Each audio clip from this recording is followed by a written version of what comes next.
సమగ్ర శిక్ష ఉద్యోగులను విద్యాశాఖలో విలీనం చేయాలని జేఏసీ సదస్సులో ఎమ్మెల్సీ కేఎస్ లక్ష్మణరావు డిమాండ్ చేశారు. సమగ్ర శిక్ష ఉద్యోగులను విద్యాశాఖలో కలిపి వెంటనే రెగ్యులేట్ చేయాలని ఎమ్మెల్సీ కేఎస్ లక్ష్మణరావు ప్రభుత్వాన్ని డిమాండ్ చేశారు. అనంతపురం సిఐటియు ఆఫీసులో సమగ్ర శిక్ష ఉద్యోగుల హక్కుల సాధన సదస్సులో పాల్గొని ఆయన ప్రసంగించారు.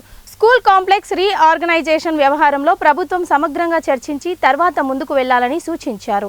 సిఆర్పీలు ఎవరు ఆందోళన చేయవద్దని, పీడీఎఫ్ ఎమ్మెల్సీలు అండగా ఉంటారని చెప్పారు. అగ్రిమెంట్ బాండ్ విధానాన్ని రద్దు కోసం ఉద్యోగులు ఐక్యంగా పోరాడాలని పిలుపునిచ్చారు. చిరుద్యోగుల సమస్యలపైన కూటమి ప్రభుత్వం దృష్టి సారించాలని, చిరుద్యోగులందరికీ సంక్షేమ పథకాలు అమలు చేయాలని డిమాండ్ చేశారు.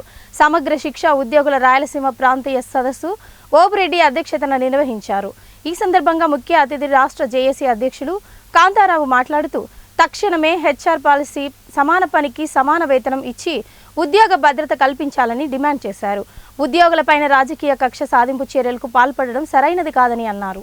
కూటమి ప్రభుత్వం అధికారంలోకి వచ్చిన తర్వాత తొలగించిన ఉద్యోగులను వెంటనే విధుల్లోకి తీసుకోవాలని కోరారు. రాష్ట్ర వ్యాప్తంగా కక్షపూరితంగా వ్యవహరించే స్థానిక నాయకుల్ని కట్టడి చేయాలని డిమాండ్ చేశారు.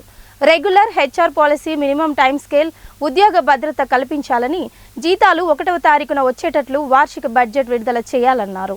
సమగ్ర శిక్ష పనిచేస్తున్న అన్ని విభాగాల ఉద్యోగులను విద్యాశాఖలో విలీనం చేసి రెగ్యులర్ చేయాలన్నారు. ప్రస్తుతం ఉన్న పార్ట్ టైం విధానాన్ని రద్దు చేసి ఫుల్ టైం స్కేల్ విధానాన్ని అమలు చేసి హెచ్ఆర్ఏడిఏ అమలు చేసి వేతనాలు పెంచాలన్నారు.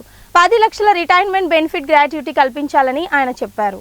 సామాజిక భద్రత పథకాలు, ఈపీఎఫ్, ఈఎస్ఐ అమలు చేయాలని కోరారు. పదవి విరమణ వయస్సు 62 సంవత్సరాలకు పెంచాలన్నారు. వేతనంతో కూడిన మెడికల్ లీవ్ మంజూరు చేయాలి. పని భారం తగ్గించేందుకు ఖాళీగా ఉన్న పోస్టులను భర్తీ చేసి జాబ్ ఛార్జ్ ఇవ్వాలన్నారు. అన్ని సంక్షేమ పథకాలు అమలు చేసి ఎక్స్ గ్రేషియా 20 లక్షలు పెంచాలన్నారు. మరణించిన ఉద్యోగుల కుటుంబాలను ఆదుకునేందుకు కారుణ్య నియామకాలు చేపట్టాలని కోరారు. మహిళా ఉద్యోగులకు చైల్డ్ కేర్ లీవ్లు మంజూరు చేయాలని అన్నారు. ప్రతి నెల 1వ తారీఖున వేతనాలు చెల్లించే విధంగా చర్యలు తీసుకోవాలన్నారు. జేఏసీ సభ్యులందరూ ఐకమత్యంగా ఉండి సమస్యల సాధనకు కృషి చేయాలని పిలుపునిచ్చారు. జేఏసీ రాష్ట్ర కమిటీ సభ్యులు రామన్న, జేఏసీ రాష్ట్ర నాయకులు ఏ నాగరాజు, జేఏసీ జిల్లా నాయకులు సురేష్ వర్మ, నరసింహమూర్తి, నూర్ అహ్మద్, సిఐటియు అనంతపురం జిల్లా అధ్యక్షురాలు నాగమణి, ఉద్యోగులు పాల్గొన్నారు.